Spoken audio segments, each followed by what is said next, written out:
Hello everyone and welcome to another round of Tuesday Night Legacy where we get to show off the best format that Magic has to offer. My name is Eugene and I will be your commentator for this round 1 from April 12th. On the left we have Clint piloting a basically mono red burn deck. It's going to use a bunch of 1 mana 3 damage burn spells like Chain Lightning, Lava Spike, things like that to bring the opponent down to 0. Pretty much a combo deck. It does use some aggro creatures to kind of create sustained damage. And on the right, we have Ben piloting what is known as Punishing Maverick. This is a Naya deck that's going to use all sorts of different cards, as well as Green Sun Zenith, to find exactly what he wants at any given time to outvalue the opponent. It is definitely a mid-range grind deck. Let's go ahead and get started. We see Ben firing off that Once Upon a Time there. That's going to find him a little bit of advantage. Clint reading the card and going to look at the top 5 to find either a creature or a land. And so this is going to set up the Maverick player trying to find kind of a delicate mana base. So finding the Wooded Foothills off of that. I'm going to find just a basic forest. He doesn't know he's playing against Burn yet, but this is actually kind of an interesting pull for him since most of the cards in his deck are non-basics. Going to throw down the Noble Hierarch, a little bit of mana ramp, a little bit of extra damage if he needs it. And here we go. Clint suspending that Rift Bolt. This is one of a few spells in the Burn deck that actually cost 3 mana, but you can actually suspend this for just 1 mana, and it basically does a really good imitation of a 1 mana 3 damage burn spell. We see Ben going and getting a Savannah here. 3 mana on turn 2, always good. Getting that Knight of the Reliquary into play. This is a pretty big deal for the Maverick deck, as being able to get that extra those extra lands into play is a huge deal, and this is going to continue to grow. We can already see 2 lands in the grave, which is making this Knight a 4/4. One of the main win conditions of the Maverick deck. On Clint's side of the table, we see an extremely good card in the Legacy format come down, Eidolon of the Great Revel. Pretty much punishes all of those cantripping blue decks, taking 2 damage for each of those 1 mana cantrips that they're playing. It also punishes all of these fair decks too. Swords to Plowshares now becomes take 2 damage, get rid of this creature. Almost always something that a player needs to do, as Legacy is a super low to the ground format. Almost everything in the format, unless it is being cheated into play somehow, costs 3 or less. So we see another Rift Bolt being suspended here. An Endurance at the instant speed, the end of Clint's turn. A 3/4 with Reach. Well, I got it right here, actually. So just more creatures on board, I think, is what Ben is going for here. He had to take the 2 damage, but at least he's got a 3 damage beater coming in here, since Knight is probably going to get blocked. So this kind of guarantees that he's up on damage. And we're going to see a Ramanop Excavator come down, allowing him to play lands from the graveyard. This is going to get a lot of advantage out of the fetch lands. Although he is taking damage for that Excavator, and he's going to take damage for those fetches, which is a dangerous play against the Burn deck, since he's already down to 7 here. So 1 for a Skewer the Critics. That's going to be 3 damage, because he's already taken damage this turn. Skewer the Critics right there. And then sacrifice 2 mountains, and that's going to deal 4 damage with the Fire Blast, and we're going to go to game 2. See Ben starting with a Birds of Paradise here. Then just a 3 damage Lava Spike. Most of Clint's turns are just going to be tap this mountain, deal you 3 damage. So seeing that from turn 1 is a good turn 1 play for Clint. We're seeing Ben with the Knight of the Reliquary on turn 2 again. Hopefully it'll be able to get through a little bit faster this time. Just a 2/2 now, but he can sacrifice that Savannah if he really wants to. See a Chain Lightning, 3 damage. See a light up the stage. So this is how burn kind of makes up some of its advantage by being able to deal some damage and then exile 2 cards, basically drawing 2 cards. You get them till next turn, so even if you can't cast them the turn that you played the light up the stage, at least you're getting that 2-card advantage. See the Horizon Canopy getting sacked here. So it's constantly dealing damage to him if he's tapping it for mana. Being able to draw the card is going to be much more useful in this situation. And at least with it being in the graveyard, it is pumping his Knight of the Reliquary. We see Monastery Swiftspear being cast, and another Monastery Swiftspear being cast. I guess that Goblin Guide is exiled. We see a Punishing Fire coming down here. Punishing Fire being one of the main grind conditions of the deck. Gets to deal 2 damage, and if your opponent ever gains a life, then you can pay 1 to return it to your hand. That happens to pair very nicely with this card right here, Grove of the Burn Willows, which can force your opponent to gain a life if you're tapping it for blue or green, or red or green mana. So we see it dealing with the Monastery Swiftspear here, only getting across for 1 damage. Oop.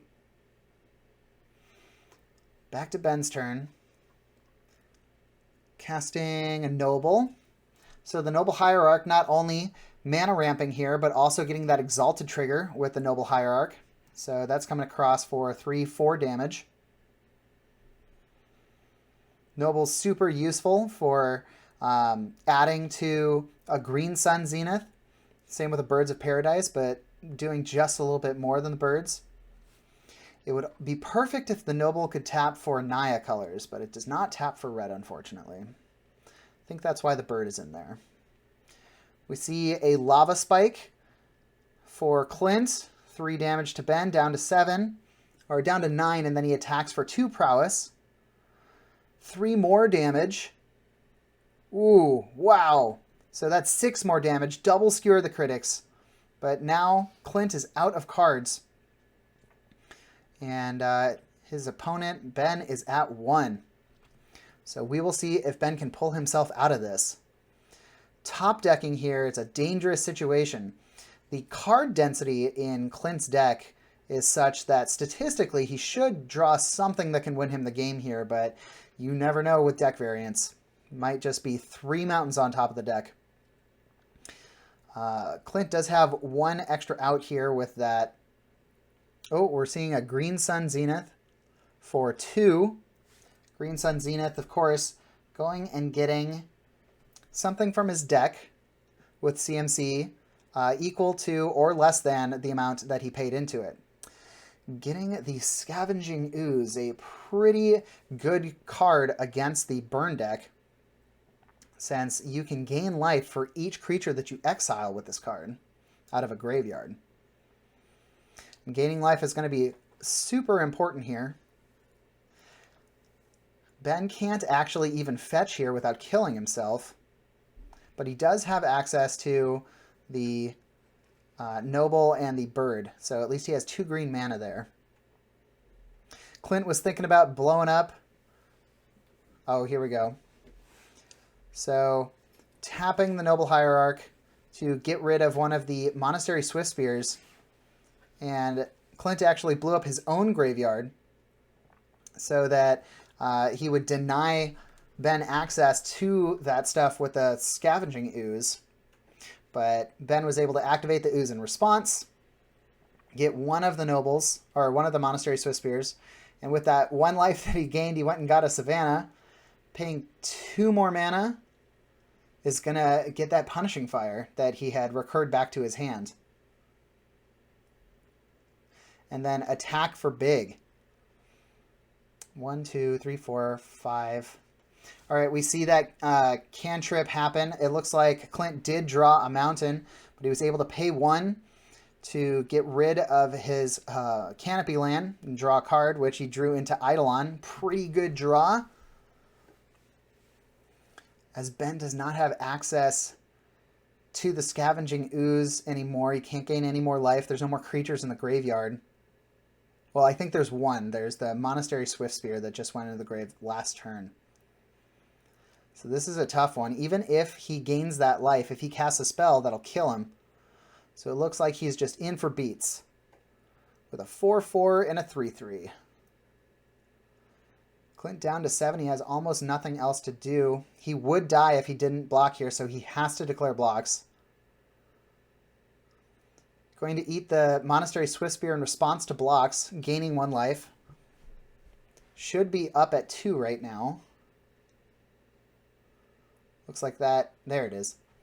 Down to 3. A cast Rift Bolt and a Swords to Plowshares on his own Knight of the Reliquary is going to gain him 4 life. So he's going to go up to 6 and then down to 3. And that's going to be a concede from Clint, since that was lethal damage next turn. All right, we see a Monastery Swift Spear in for 1 and a Once Upon a Time on the other side of the table. Seeing a Windswept Heath. Yeah, this is tough because Ben has so many cards that deal him damage in order to get that perfect mana base, all of those fetches, that he's actually playing into Clint's plan pretty well.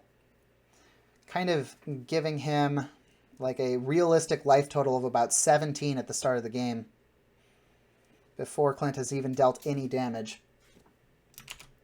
We see a Goblin Guide coming down for basically the first time. This is going to give Clint access to the top of his library. If he reveals lands, then he gets to basically a draw card, and it's a little bit of advantage, but it also gives your opponent that information too. So as the burn player, you kind of want to know what your opponent's drawing into. And so we saw a Mother of Runes there. Ben said, I don't want to draw that. So he actually fetched away the Mother of Runes. Now he's throwing down a Thalia, Guardian of Thraben. This is a tough card for Burn to deal with, making everything cost 1 more. All those 1 mana burn spells are turning into 2 mana burn spells. Not nearly as good. I want to deal 6 damage with 2 mana, not 3. See another mountain come down. One of the best parts about Burn is the mana base is basically only mountains. We saw the Canopy land last game. I think there's only 1 in the deck. Otherwise, you can just have a bunch of basic mountains. Very good for Legacy. Doesn't cost too much. We see a Rift Bolt being suspended. And no attacks, as that Thalia does have First Strike, which would kill either of these attacking creatures. Not really looking to attack into a 2-1 with First Strike. It's tough, though. I think we saw a Skewer the Critics in Clint's hands. He could cast it if he attacked with both creatures.